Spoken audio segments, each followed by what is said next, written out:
Thanks for clicking on to the Friday edition of Hogan's European Outlook. It has been really quite the roller coaster actually over the last few months with regards to both temperature as well as precipitation, and I want to kind of step forward from what I was talking about yesterday with regards to the potential development in El Nino, what effects that might have on the upcoming summer season, and I want to kind of look specifically at precipitation in today's edition of Vogan's European Outlook because it really is quite the up and down situation going on at the moment. We had a relatively dry December, a cold December.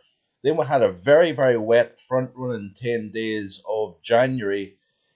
And then, of course, February turned out to be, one of the driest Februaries on record for the British Isles. So these big swings in terms of precipitation between December, first part of January, then it turned drier during the second half of January. We had a warm start to the month, we had a cold middle, warm end. Then, of course, we had the very warm, dry February. In terms of March, we are now sitting with some areas of the UK sitting on 65% of normal rainfall. So this was the month of February for the UK in terms of precipitation. So the UK as a whole, 45%, 69% for Scotland, because we did actually have a wetter than normal February in the far northwest of Scotland, believe it or not. Northern Ireland 34%, Wales 22%, north of England 34%, and a measly 16% of normal rainfall for the southern half of the British Isles. Now, if we look at the same percentage for the month of February so far, there is parts of we're sitting on 65%. Bearing in mind that we are on the 17th of the month, we do have more rainfall in the forecast. So, having one of the driest Februaries, we may end up winding up average to slightly above average for the month of March. So, pinpointing these wild extremes is nigh on impossible. But notice here for the UK, 65%, Scotland's 40%, so it's actually a little bit less wet across the northern half of the British Isles, as opposed to Northern Ireland, which is sitting on 72%. Wales is 86%. So we're probably going to go above average for Wales, given what the forecast is. 76% across Northern Ireland. And remember, the southern half of England had 16% normal rainfall for the month of February. Now it's sitting on 98%.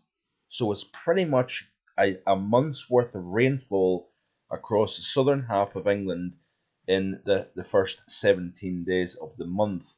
And like I say, we have got rain in the forecast. We'll have a fairly unsettled weather pattern actually in play at the moment. We've flicked the switch, we've lost the cold pattern, and like I said in recent times, do we turn this month around completely and I end up being wrong by saying it a cold March?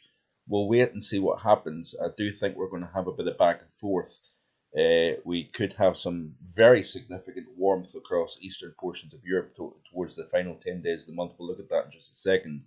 But look at this here. So this is total accumulated precipitation of the GFS model. And you can see here that a lot of it is driven by the Atlantic. Now, one thing I want to point out is the model seeing the areas of low pressure coming in to more of a northerly track to start with. So therefore, we don't get as much precipitation across the bulk of England, Wales, the Republic, more so for Western Northern Ireland and indeed Scotland, northwestern England. But as we progress through the course of this week, you notice here that we start to see moisture coming in further south.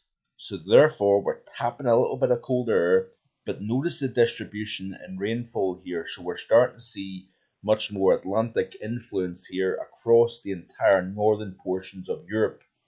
So we're starting to lay down a fair amount of rainfall through the remainder of March and dry across the southern and southern and eastern portion of Europe.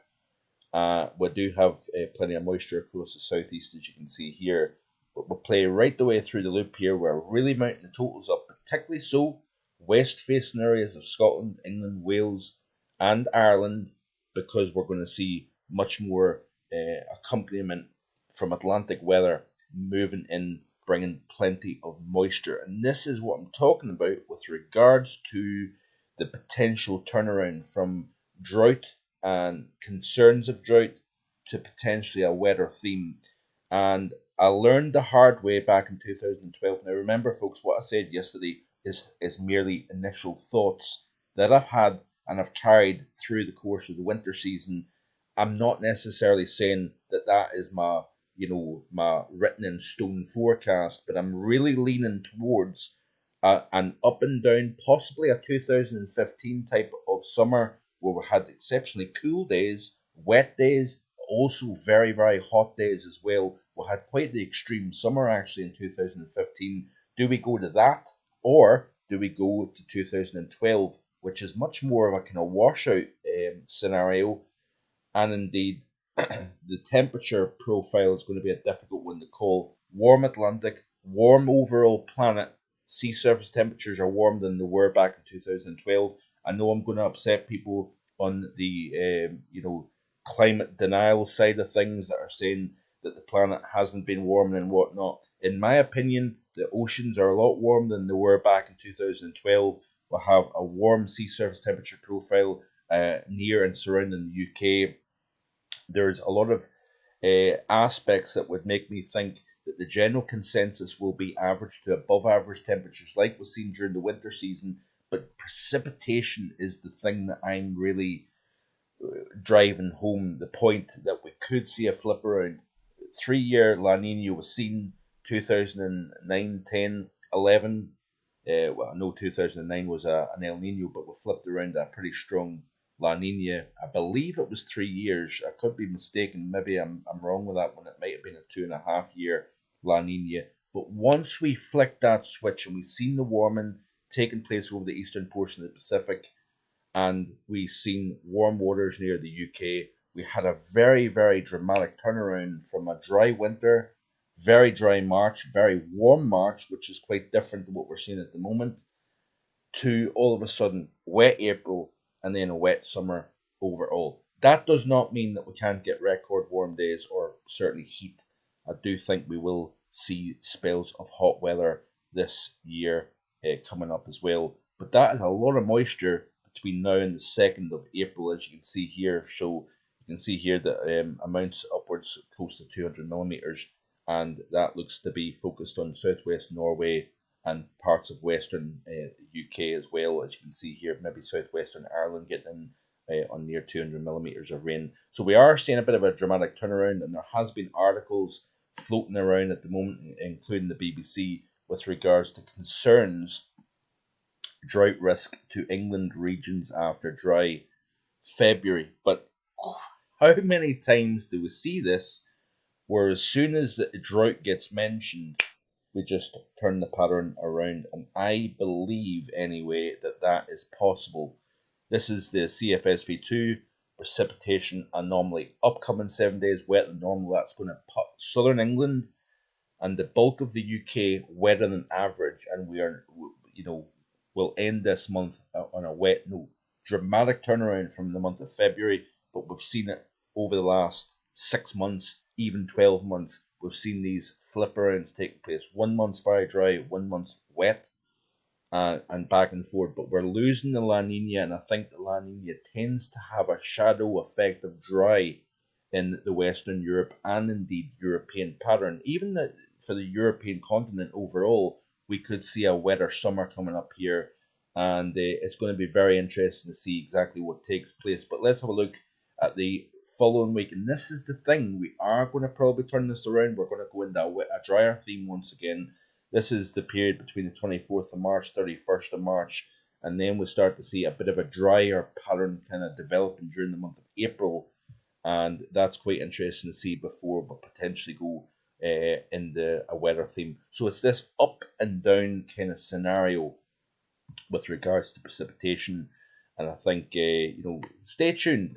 Like I keep drumming home the point, if you haven't already done so, please hit that subscribe button. If you're interested in weather, if you're interested in how we get to certain weather patterns, please do check out this channel, because I look at the big picture. I look global.